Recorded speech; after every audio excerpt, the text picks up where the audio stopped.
त्र्यंबकेश्वर नगरीची अस्मिता वैभव असणाऱ्या भगवान त्र्यंबकेश्वराच्या रथोत्सवाची तयारी 15 दिवसांपासून सुरू होती. दिवाळीपासून ते कार्तिकी पौर्णिमेपर्यंत त्र्यंबकराजाच्या मंदिराला आकर्षक विद्युत रोषणाई करण्यात आली होती. रथाला रंगरंगोटी करून रथ रस्त्यावर आणण्यात आला. नगरपालिकेनं रथमार्गावरील खड्डे बुजवले. प्रशासनानं रथमार्गाची पाहणी केली. पोलिसांनी बंदोबस्ताचं नियोजनही केलं. भाविक आणि ग्रामस्थांसाठी काही निर्बंध लावण्यात आले. रथमार्गावरील दुकानं रविवारी दुपारी 1 ते रात्री 8 वाजेपर्यंत बंद ठेवण्याचे लेखी आदेश नगरपालिकेनं प्रत्येक दुकानदारांना दिले.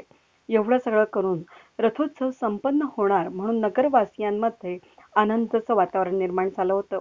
मात्र ऐनवेळी प्रांताधिकाऱ्यांनी रथोत्सवाला परवानगी देता येणार नसल्याचं पत्र देऊन नागरिकांचा हिरमोड केलाय. त्यामुळे परवानगी द्यायची नव्हती तर तयारी तरी कशाला करायला लावली, अशी भावना व्यक्त होत आहे.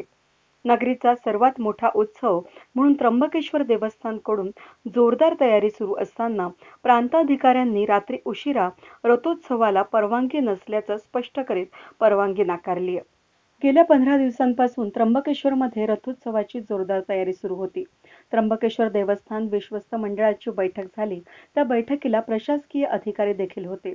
इगतपुरी त्र्यंबकचे उपविभागीय अधिकारी तेजस चव्हाण, तहसीलदार दीपक गिरासे, मुख्याधिकारी संजय जाधव, उपविभागीय पोलीस अधिकारी भीमाशंकर ढोले, रथोत्सव मेळा प्रभारी कातकाडे, त्र्यंबकेश्वर पोलीस स्टेशनचे सहाय्यक पोलीस निरीक्षक शिवचरण पांढरे यांच्यासह देवस्थानचे विश्वस्त दिलीप तुंगार, सत्यप्रिय शुक्ल, प्रशांत गायधनी, पंकज भुतडा, संतोष कदम, तृप्ती धारणे आदींनी त्र्यंबकेश्वर मंदिर ते कुशावर्त तीर्थ या रथमार्गाची पाहणी केल्यानंतर रस्त्यावरील खड्डे बुजवण्याचे आदेश दिले.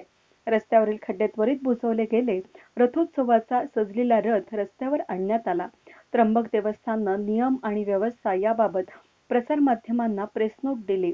हे सगळं महसूल, पोलीस आणि स्थानिक पालिकेच्या नियोजनानुसार घडत असताना रात्री 8च्या सुमारास प्रांताधिकारी तेजस चव्हाण यांनी कोविडचे कारण आणि गर्दी होण्याची शक्यता गृहीत धरून रथोत्सवाला परवानगी नाकारल्याचं पत्र देवस्थानला दिलंय.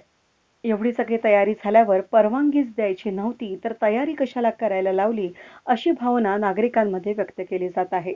वेद न्यूजसाठी व्हिडिओ जर्नलिस्ट रवींद्र धारणेंसह मी मनाली गर्गे, त्र्यंबकेश्वर.